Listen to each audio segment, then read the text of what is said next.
You get this, my age, this great deal of looking back. We moved in a covered wagon. To make a telephone call from Boston to New York was a great event. I don't know if he's so innocent. She's really the president. We were kids and we were told to shut up, we shut up. And she had a rubber hose about this long. I thought it was stupid, it was silly, waste of time. I have no secret. I've just lived from day to day doing what I want to do. I always had a funny answer for everything. I want to squeeze every bit that I possibly can out of every day. And don't expect people to be perfect, because none of us are. I'm feeling fine. Knocking wood. I have a daughter 70 years old. I'm ashamed to admit that.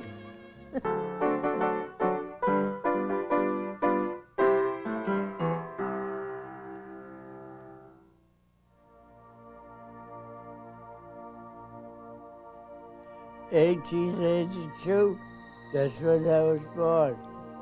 There is a maximum age at which people may live, and we're thinking that's probably about 120, 130 years of age. Right now, we have only one manipulation that in fact increases lifespan. We can replace this and aim for what we're deciding is probably the ideal age, somewhere around 35. There's a sense now of being able to do things that I'd given up for life. You can go to a number of places in the U.S. and get a prescription. If you want to spend somewhere between $18,000 and $25,000 a year, taking a chance that this substance really does work and doesn't do any harm.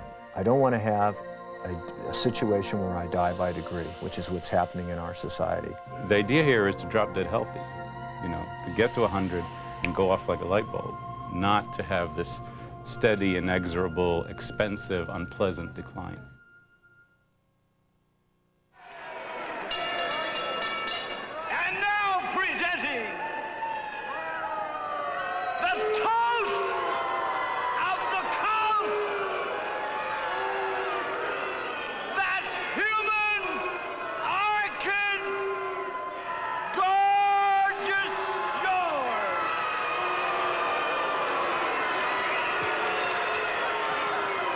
Rocca, wrestling's barefoot boy, has Valentine on the run right from the start. Killer Kowalski. Eduardo Carpentier. Killer Brooks. Weighing 625 pounds, Haystacks Calhoun. Trying to get his breath and move away. There he goes. Beautiful.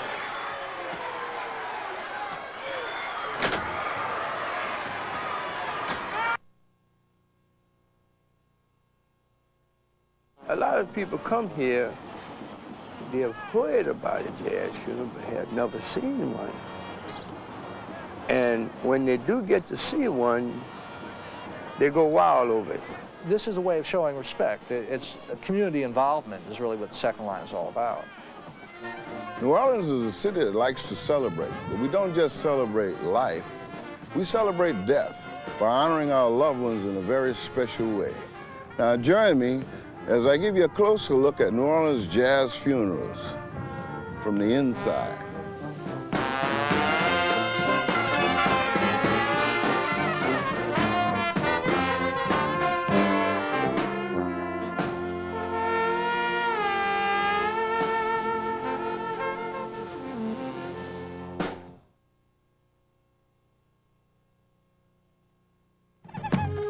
No, we're not crazy. No, we're not going in some backwoods, sacrificing any babies or anything like that. No, we're not digging up any of your people's graves or any of that stuff. We are practicing a legitimate religion. Well, the thing about voodoo, that thing, they can get a voodoo doll, like the voodoo doll here, and just stick pins in it. In Hollywood, they do that. In the movies, they do that to make money off of it. But voodoo is a religion. Voodoo is feared because it is not part of the mainstream religions, and people tend to fear what they don't understand.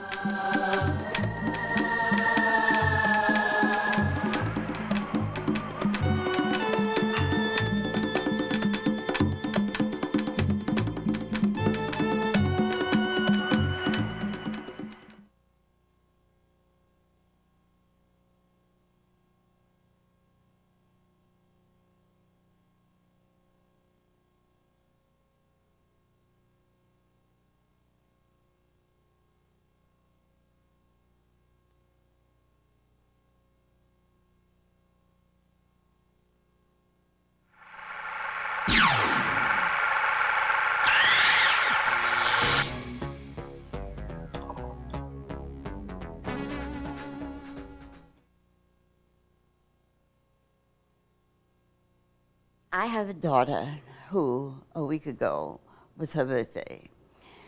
And so she visits me, and she's a very charming person. So I said, Audrey, how old are you today? And she said, Mother, where were you? What age were you when I was born? Well, I said, I forget. So she said to me, well, I'm 70. So I did, you're 70? I have a daughter 70 years old. So with that, she put her hands up her me, and I have a mother, 103. Hello, I'm Lynn Adler. In 1995, I wrote a book I called Centenarians, the Bonus Years, to showcase our eldest citizens as vibrant, remarkable, and engaging members of society, and to help shatter the stereotypes so many of us have of aging.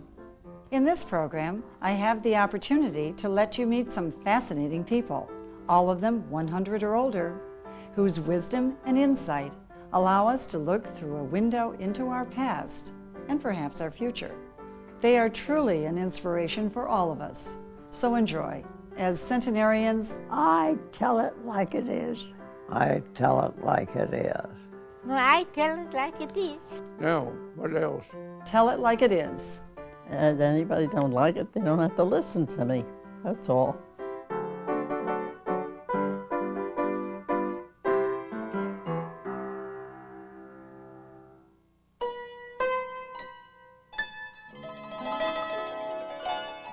What I can remember, I was a little girl. What can I tell you? What can I tell you? I was a little girl. What can a little girl, when she grows up, remember the childhood? My father and mother moved to what is now Oklahoma, but was the Indian Territory then. And we moved in a covered wagon, and it took weeks to make the trip. So we slept in the wagon or on the ground, however. But when we got to the Indian Territory, of course, it was so different what Arkansas was, because it was wild and unsettled. But I never saw any wild Indians or anything. They were all moving on. They'd all moved on. My earliest memory would be of President McKinley being shot, and the neighbors all getting together and excited, but it really didn't mean that much to me. I don't even remember how old I was then. Oh, you had no electricity, you had no water, and you had no telephone when I was a little girl. Of course, as I grew up, we had all of that, but there was nothing there. No one had it. The most amazing thing that I remember was the St. Louis World's Fair. That first peanut butter that I ever saw, and it was the first manufactured. And there was some kind of a pickle with the Heinz label on it. I don't remember what kind it was, but it was, they gave you a sample every time anybody went by. I remember that part. And I'd never seen Prairie Falls candy before. My granddaddy put me on the stage in the bar where he had his leisure hours. And I'd speak a little speech and sing a little song, and they'd throw nickels and pennies at me. I can take you back to when I was only about 7 years old and having to take 2 piano lessons a week because my mother was a professional singer and I had to accompany her. So I was behind screens playing the piano when my mother was singing. I was on that program, Queen for a Day, and I won that, and I was entertained in Hollywood for about 3 days, and I received a lot of clothes, suits, and silk hose, which I'd never had, and a whole box of them. And when the First World War came, they promised us our men would end all wars. And we lived on that, you know. but that didn't happen. But that's what they told us. I remember the men going away. All the poor little girls didn't have any boyfriends. I was a flyer, never got shot at, never got to the front, but I did a lot of flying. A lot of it so-called ferrying, which involved taking a new plane from a depot behind the front, way behind the front, and flying it up to a depot just behind the front, and then riding back in a Cadillac, and at the government's expense, and then they paid us mileage for riding in the Cadillac, which I always thought was quite unreasonable, but I have never refused to take money when it was offered to me if it was perfectly legitimate. So I took it. In the general practice of architecture, perhaps the most famous buildings that we were involved with was, as designers, was the National Gallery of Art in Washington and the Jefferson Memorial.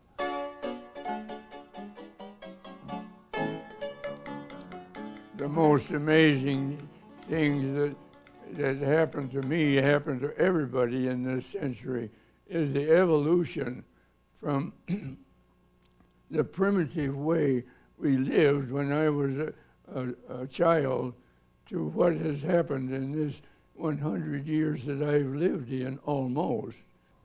The thing I recall as being most interesting and most exciting was the first telephone to be installed in our house in Toronto. The idea of picking up a phone and saying, "Hi, Joe, how are you?"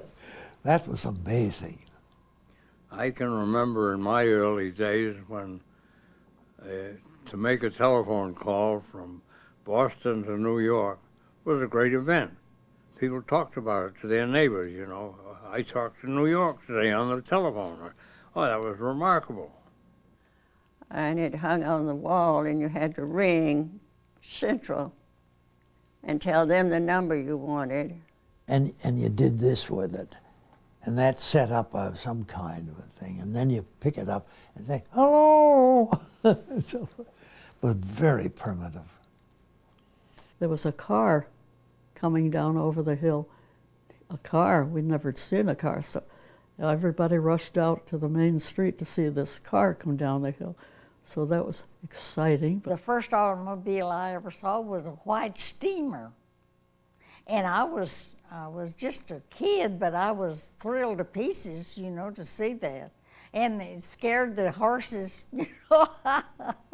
My uncle happened to be a dealer in Toronto of one of the earliest automobiles. It's called HUP, H-U-P-P. And he had the agency, and my first ride was with him in a Hupmobile. We paid a nickel to see the movie. And there was no music, nothing with it, but there was a pianist. And that if there was a horse race, then the music would dash along like a horse racing, or if it was a love scene, it would be soft and sweet. It tried to duplicate the atmosphere that was supposed to be there. They were shooting, the cowboy picture was, and it was 5 cents to go to that show. And I couldn't look at it. I closed my eyes, I couldn't look at it. Perils of Pauline, did you ever hear that? They tied her on the track, and I'd be biting my nails. I was 7 years old, and I'd be biting my nails. A sign would come up, to be continued next week. I said, how can I wait a whole week? They're going to kill her. She's on the track. The X-ray was developed in my early years. And of course, we couldn't get along without it. We've gone a long way in the different X-ray modalities like MRI and CAT scans. Television, we didn't have no televisions. In those years, only years, we had no television. We had a gramophone. You know what a gramophone is? We had a gramophone. I think the most amazing thing is see the man on the moon. Because, you know, that was so far ahead of everything, you know. Who could have ever imagined that?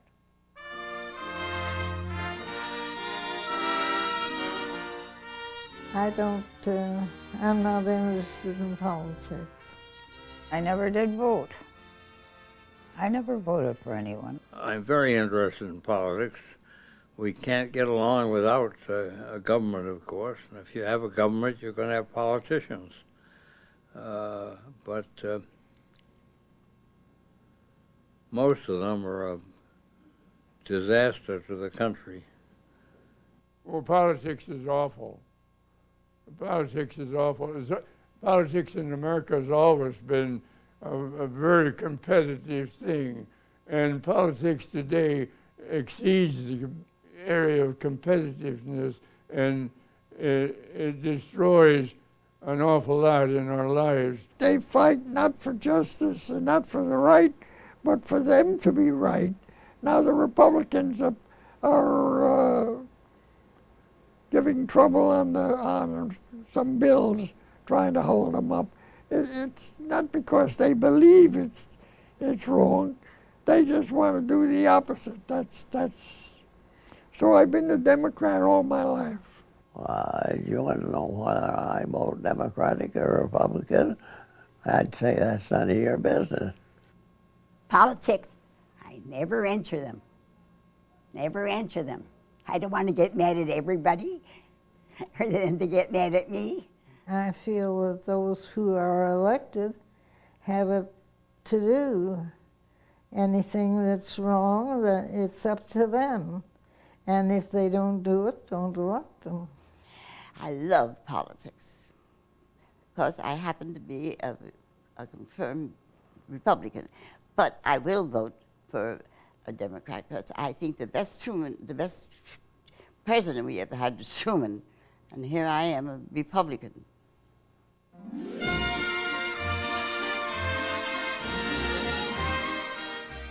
Well, I think I enjoyed Teddy Roosevelt. Oh, he was so full of spirit and doing things. He did more than, not all of it good, any other president I remember. Franklin Delano Roosevelt, I think, was the best president. But you have to remember one thing about Franklin. That is, he was a wartime president. Wartime presidents have a tendency to be bigger and better and greater than peacetime presidents. And he was a wartime president and did very well at it. My favorite president was Mr. Truman. I thought he was very sincere. When he scolded you or he called you a name, they deserved it, whoever he was calling names to. I thought he was a good, honest president. Wilson, President Wilson, he was a good man. President Roosevelt. And I think he did more for the working people than anybody has ever done. President Coolidge was my favorite president because fundamentally he took a nap every afternoon and let the country run itself.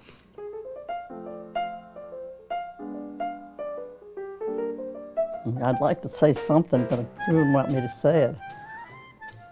Sure I would. No, not what I want to say. I think he's just living on his nerve. On his nerve. He's not doing all this stuff. He's got everybody else telling him what to do, including his wife. She's really the president, not him.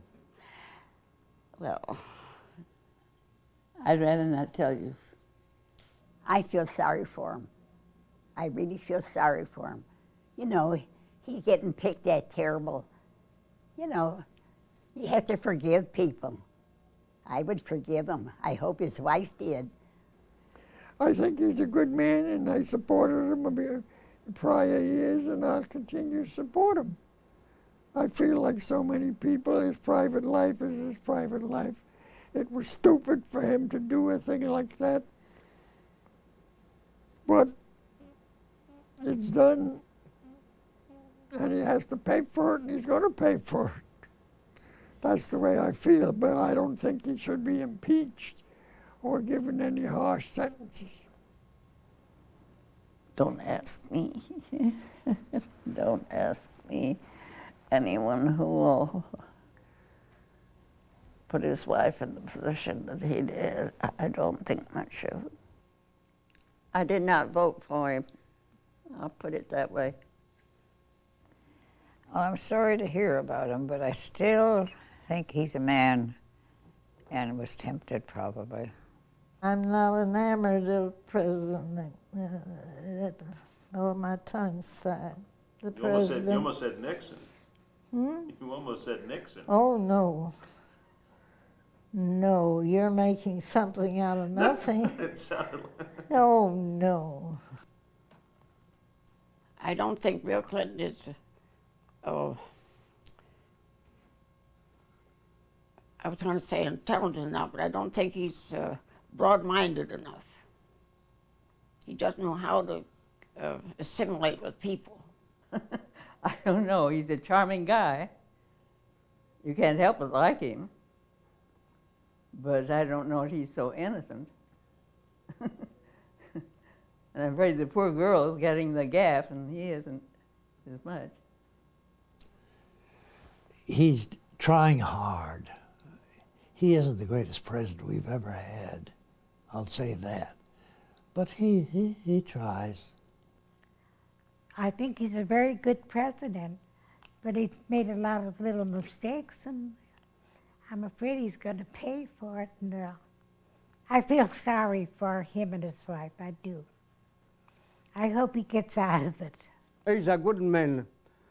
The Republican people don't like it to do something, do. He's a good man. He's a good man. Well, it's a little iffy. You know what? He deserved a lot of prayer, and I think he wants to do what's good for the country. But I'm truly sorry for him, and I think he needs prayer. Well, I think that any poor kid from a poor state that has done what he's done should be noticed. He's not stupid, don't misunderstand me, but I think if he had done all he's done in his life, he had a nerve to want to be president. Not that everybody don't have something in the skeleton in their closet. A lot of people walking around do, but you don't flaunt it. You know what I mean? And give an I don't care spirit. If you don't like it, don't talk to me or don't think about me. I think he's, in my mind, I think he should be impeached. Well, I was surprised at President Clinton's ability to discuss things, because I didn't really think he had it in him. Well, he's the only president I ever had dinner with. He is a very personable individual. His nickname is Slick Willie, and I think he deserves it 100%.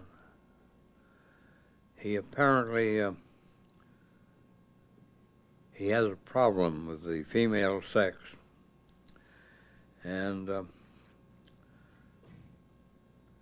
I think it would be a great idea if somebody could figure some way to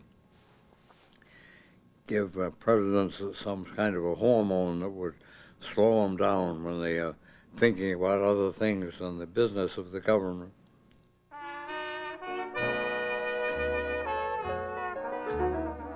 I got mad once that I can remember, I used to have a store with a restaurant right next door to it.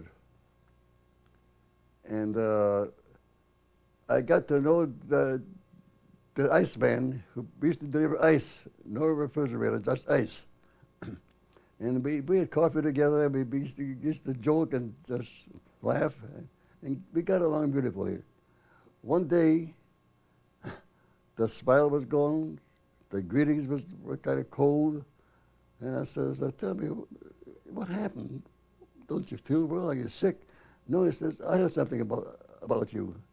So what? He said, I heard that you were Jewish. Too bad, and you're such a nice guy, too.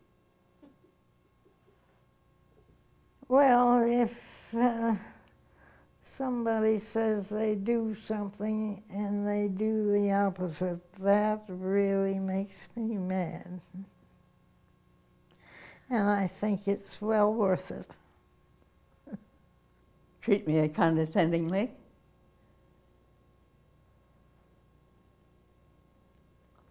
I think that women are just as smart as men with an equal opportunity.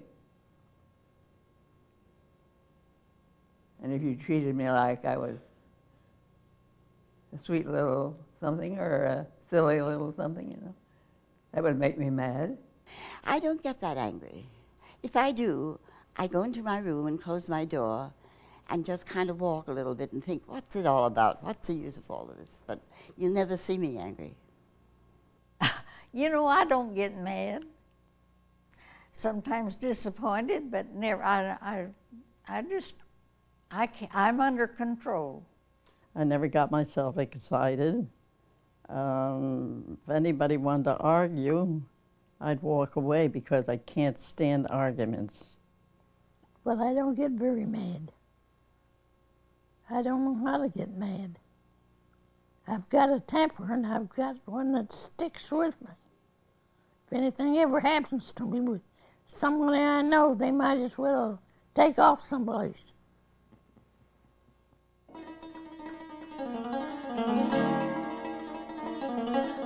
My father-in-law caught me on the stool in the bathroom. You want to laugh? Go ahead.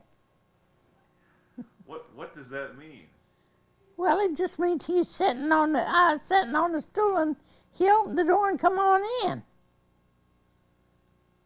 It doesn't really have a meaning. What were you doing on a stool? Well, on a bathroom seat. You mean a toilet? I mean a toilet, whatever you want to call it. This, how could I say it? This toilet was in the barn, and it had a 3-holer. And the small one, of course, is the step for the littlest youngster.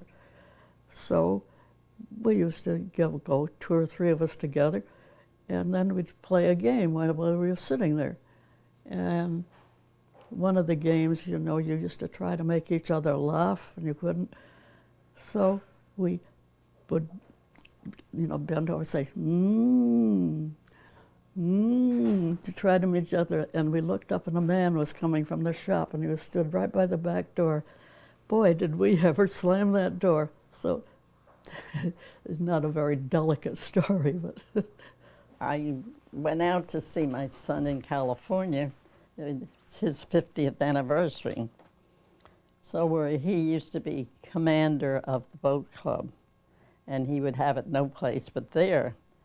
So I had to go to the ladies' room. And I went in, and when I walked in, the wall was all mirrored. I didn't realize that. And I looked in there and I said, oh, you have a dress on just like mine. No answer.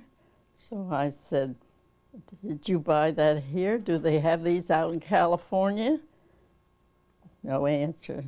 So then this horseshoe I have on my neck here, I said, you even have on a horseshoe on chain. I said, that was my husband's tie pin, and I had that to put on a chain. Well, I came to the realization there was two women sitting there. I just looked at them and I walked out of that room and my granddaughter was waiting for me. And I was laughing and she said, "What are you laughing at, Nan?" And I told her the story. Well, she screamed. And then we're walking down and everybody wants to know what we're laughing about. So she said, "Well, Nana, you might as well tell them what you did." So every once in a while, I think of that story and I laugh to myself, how stupid could anybody be to do something like that? Golly. In 1911, my father was persuaded to buy an automobile, and it cost $1,100, and it was cash then. There's no finance, and it had a motor. It was a Buick, mind you, and I think it must have been the first thing that they ever put on the road and called it a Buick, because the motor was a stationary two-cylinder motor opposed to each other, and you had to get down under the side of the fender to crank it. Now that was a motor vehicle that competed with Ford's four-cylinder motor, which was amazing thing to the car that my father bought. Well, he was pretty proud of us, his family driving around the country. But believe it or not, there was no generator on it. When the battery ran down, it was done. And they never told us that, and we got as far away from home as something like 15 miles, and the battery ran out. And there we sat. And we had to get horses to haul it in to town to charge the battery so we could get home. We belonged to the Westchester Country Club. And I was getting out of the car to go in, and the door boy was one of those fresh little Irish boys that has a smile all over his face and is very charming, you know. And I lose my panties, and I have to drop to the ground for my pants. I had to stand up and get them off. And he wants to come over and help me pick up my panties, and he does. In front of the Westchester Country Club entrance. Now, if that isn't embarrassing enough, I'll never know. It's a wonder it wasn't taken a picture of.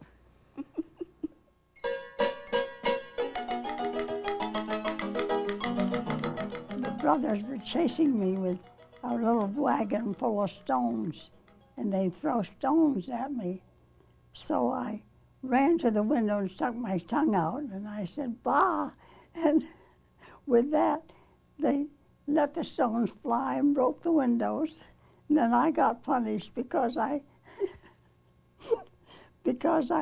said "bah" to the boys. My mother used a thimble. That's all she'd do to us. I was never punished. I was never hit or slapped. My grandmother came to visit, and I cried, and she spanked me, and they sent her back.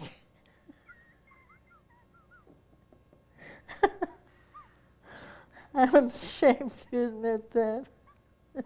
I had a very tolerant father. He was a wonderful man, and he never punished me for anything. He might have reprimanded me for something, but never punished me, no.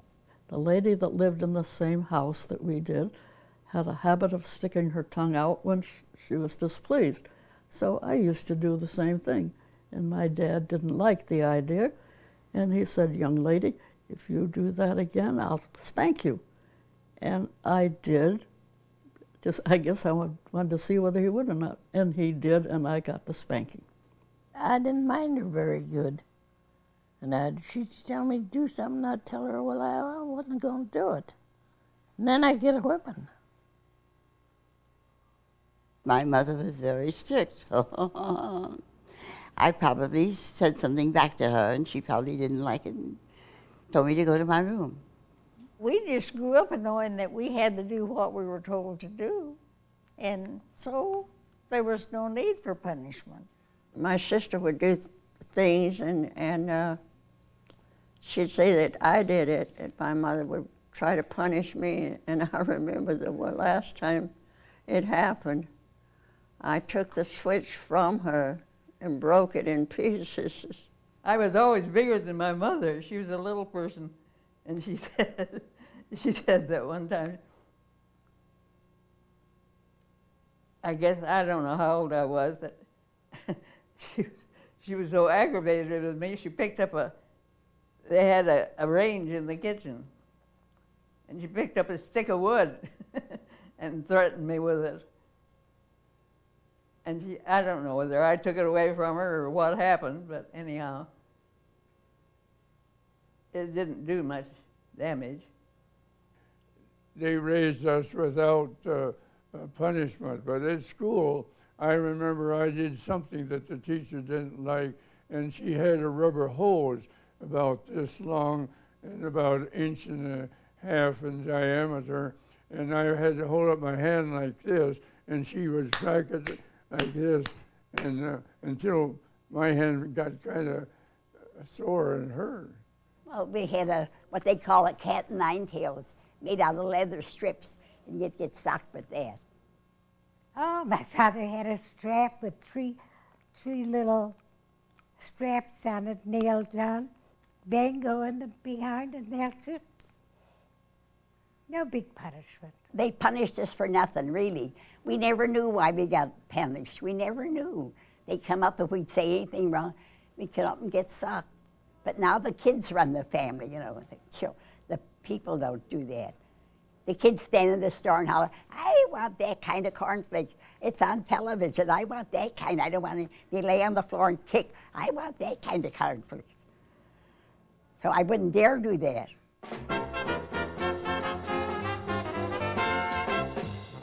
They're wild. They're given too much leeway, they're given too many presents, and they become wild. They know more than their parents. It's a different world. There's no discipline that we had in my time. We were kids and we were told to shut up, we shut up.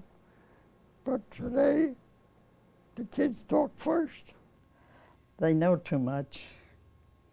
They're told too much. They see too much. And television is the worst thing that they ever had, and let a child look at TV. Because that's where they get all this business from guns and wanting to kill people. That's what's doing it. I would hate to have to be raising a family now. You know, I'm sorry for the young people. They have so many things to overcome. You know, we never, of course, ever heard of anything like dope, and whiskey or things like that never entered our mind. The 7th grade, we had geography books to study geography. Today, the children in education don't know what geography is. They don't know how this country was here and that country was here. We've all respected our teachers, very respectful. I never heard of things that are going out today, how disrespectful the children are, and I blame the parents. They don't teach our children respect. Not enough supervision. Nobody home, latchkey youngsters. I mean, what can the poor youngsters do? It isn't like a family in most places, for the reason the mother has to go out and work, you know, and the children don't get the mother can't be strict with them. They generally, the father and mother work, and they give the children money to go and get their lunch somewhere. But it's on account of the times, I think. Well, I think if more mothers would stay home and take care of the children and keep them off of the street, not give them guns to play with. I guess I'm real old-fashioned, but there's too much these days on the street that should not be. And now with the internet, that's worse than ever because they can look at that and learn from that also. Even computers, I think, are wrong for children because they're not using their thoughts of their own. And I'm not in any position to give children advice today. Life is different from when I was around.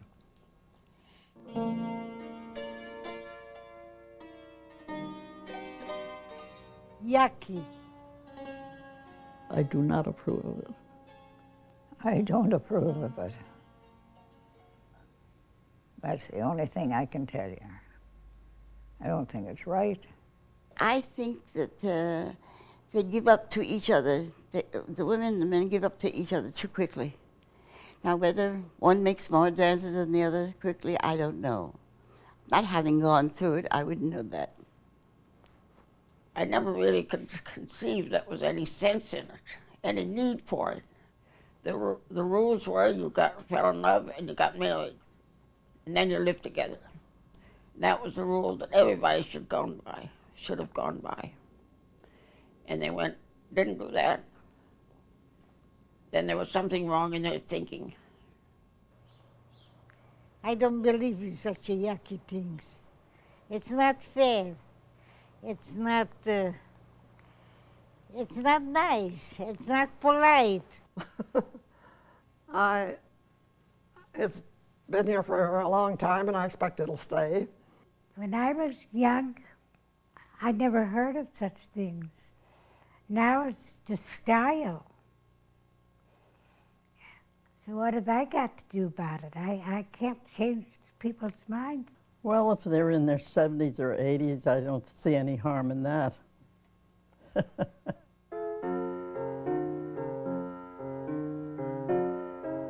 We ate the fat with the lean.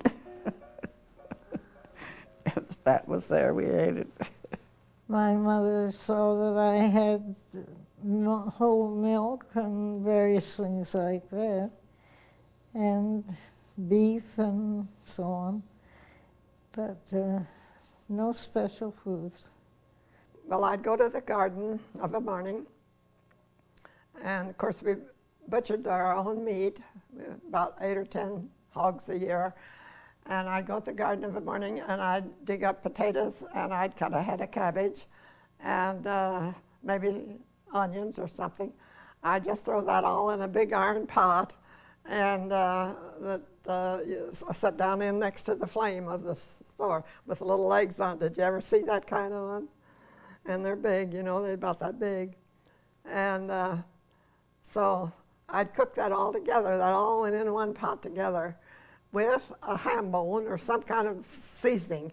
Well, my best meal for breakfast for years and years was eating bread and coffee. A slice of bread with cream and coffee and sugar on it. And that was my main breakfast. Well, we had cooks. I had help. And there was always fried chicken and good steaks. Then I could fry meat and make gravy, and that was another thing that we had lots of. Meat, potatoes, some vegetable, like carrots or peas or something of that sort. And then a dessert. We always had dessert. So we became accustomed to that, so I must have my dessert here. My doctor always used to say to me, Helen, have yourself 2 drinks a day. Drink a lot of water. I said, I can't drink water. I don't like water. Well, then put some scotch in. And I said, no, I don't want to drink alone. If I had somebody here, maybe I would have a highball. And that's the truth. A lot of people are like that.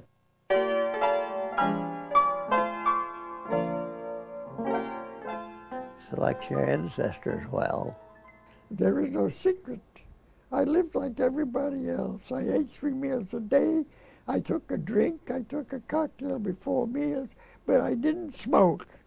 That was one thing I never smoked. But I ate everything. I had no diets. But we lived a good life with little stress. I've always taken care of myself. I don't like sweets. I can limit myself to sweets. I like a cocktail. I like a glass of champagne. I like to go to nice places, only nice places. I smoked at one time, but that's 40, 50 years ago. And if you would call it taking a scotch and soda, I certainly enjoyed that one. No, I never did drink, and I never did smoke.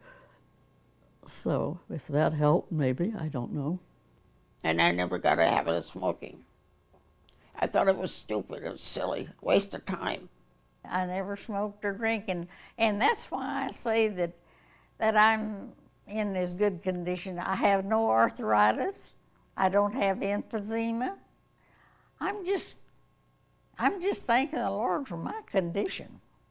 My biggest vice is going to church. My mama raised me up from church. I was baptized when I was about 10 years old. I have no secret. I've just lived from day to day doing what I want to do. I can't tell you. I can't tell you because I don't know. Do walk a lot of walking and have 3 meals a day at specified times. I've always been healthy, and it was a joke in our family how I eat more than my brothers did, and I've never put on weight, and I've never been to doctors. I only went to a doctor one time when I had both of my children, and they were big, healthy babies, 9.5 pounds, and they were healthy. And so I just had good health. God's just blessed me with good health. The pessimists I've known have all died young. And I think a positive atmosphere is a very vital force in the longevity and generally good health. People will say to me today, Louise, don't overdo it. Please don't overdo it. I know better than that, so I don't do it. Well, a lot of the other people have allowed themselves to think of age and keep on thinking about age, but I never think of age. I just go on living and enjoying life. What kind of advice can I give you? Eat and sleep and with a good manner. And that's it, I can tell you. You have to figure it out yourself, what's the best for you.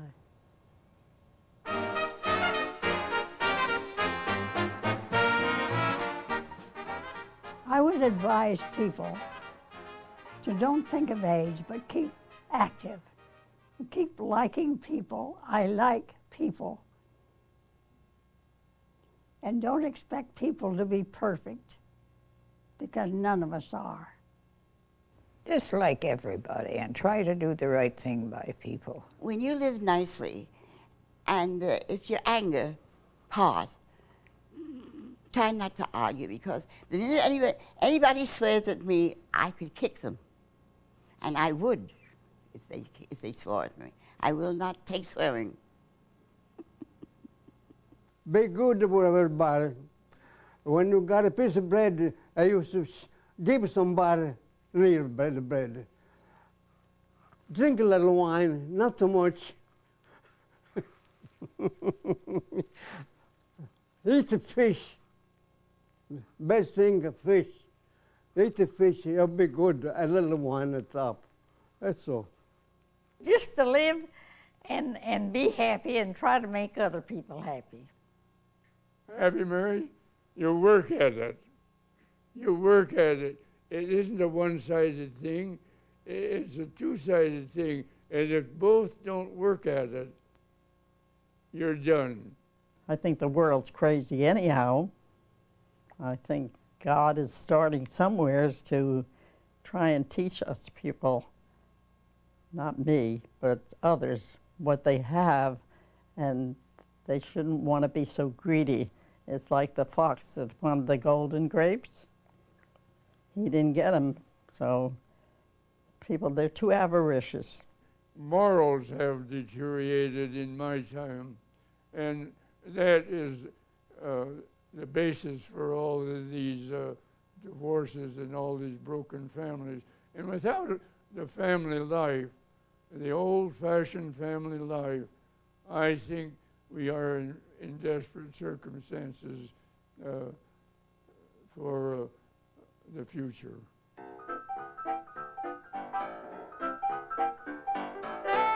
I think laughter is important because it's good for the health. It's all just, it helps to relax one and it's just good to laugh. I don't laugh enough maybe, but I certainly believe in it. I was always humorous. I always did, made a joke out of everything. And that's how I got along and grew to be old. I always had a funny answer for everything. Well, I laugh at things that I think are funny. And I can't tell you whether I'm going to think it funny until you try me out. There was a couple in bed, an elderly couple, and she said, I can't sleep, I'm hungry. And the husband said, well, what would you like? I'll go and get it. So she said, I picture a nice dish of ice cream with chocolate, vanilla, and strawberry, with whipped cream around it and a cherry on top. But she said, be sure and write it down. You never remember anything. So he came back and he handed her a bag, and it was a cheese sandwich. And she said, I told you to write it down. You never forget anything. You never can remember without a paper. He said, what's the matter? She said, you forgot the mustard. Whenever the couple had sex, they'd put $2 in a bank. When they thought they had enough, they were going to take it out and spend it for a vacation. When they thought they had enough, they opened up the bank and they found $5 bills and $10 bills, and the husband said, how come there? Well, she says, everybody's not as stingy as you are. You heard of Mae West, didn't you? And Mae West always had a lot of admirers. Well, there's one man that never could get to make a date with her. So he said, one more time, I'm going to try. So he calls up, and they said, I'm sorry, but Mae West is in bed with lumbago. He said, there it goes again. That Italian lumbago fellow was there ahead of me. I think that's a joke. Well, a man knocked at the door at a summer resort, and he said to the lady, you're going to have to move. And she said, why? He said, because your husband urinates in the pool. And she says, doesn't everyone? He said, not from the high dive. What makes me laugh? I like to laugh. I like to be happy. Happy. Happy-go-lucky.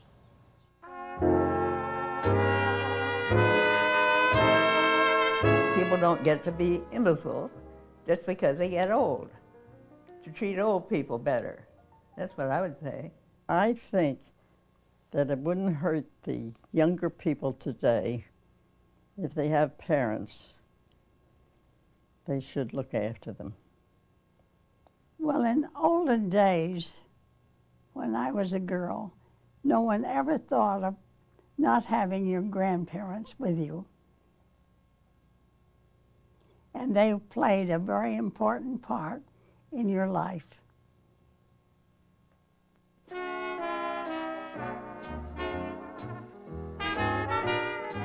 When my doctor used to say, I'm going to get you to 100, I didn't believe him.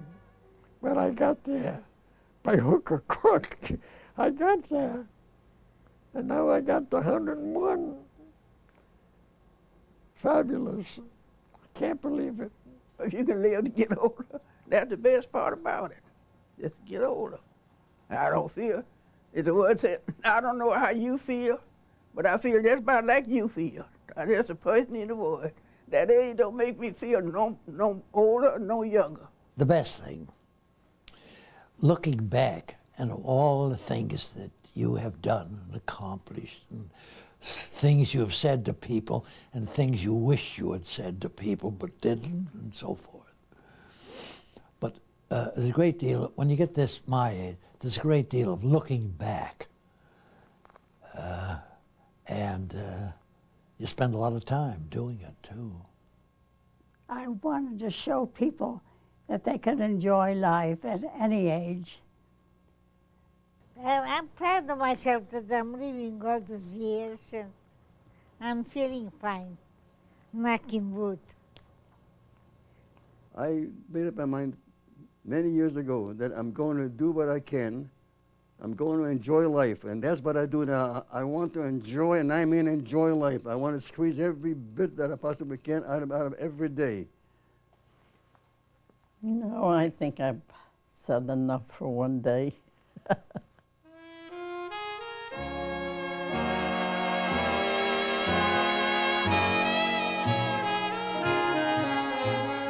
I still got it all up here. This January, I was 102. I don't want to repeat it. Age has its privileges, you know.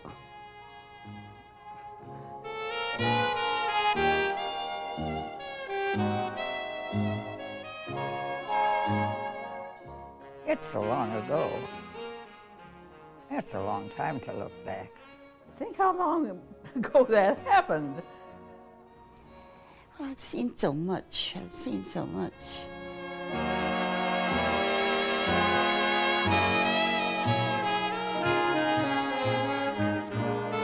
If somebody came in and shot you, there'd be 6 lawyers come right in and say, he didn't do it. He's innocent.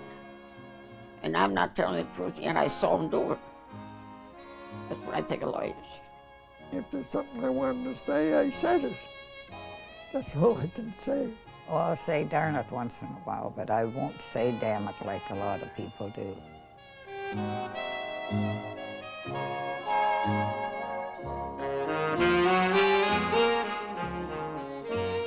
You ask me everything, I think. Anything that comes to your mind, you ask me. So I don't know what else you want to know. My morals are more strict than yours. Well, you wanted the truth, didn't you?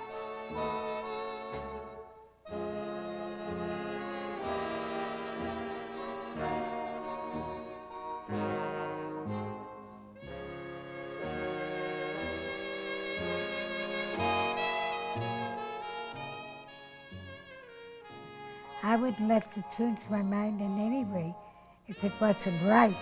I don't do anything that I don't want to do.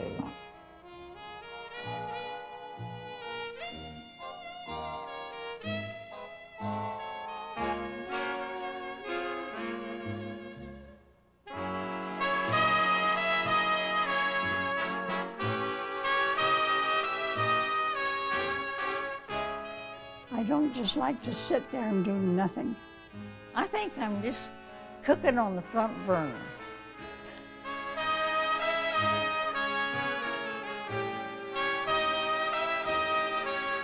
The telephone rang at 4 o'clock in the morning, and the wife said, "You answer it, dear." So he went to the phone, and he come back, and she said, "Who was it, dear?"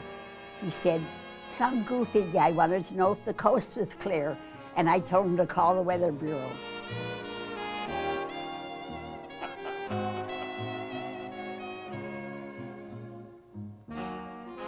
There was a man carrying groceries home from the store, and he had his hands full. So he said to this young lady, "Would you please reach in my pocket and get the keys for the car?" So she reached down, she said, "What's that?" He said, "That's my chew, I chew tobacco." She said, "You know what? You're just about out."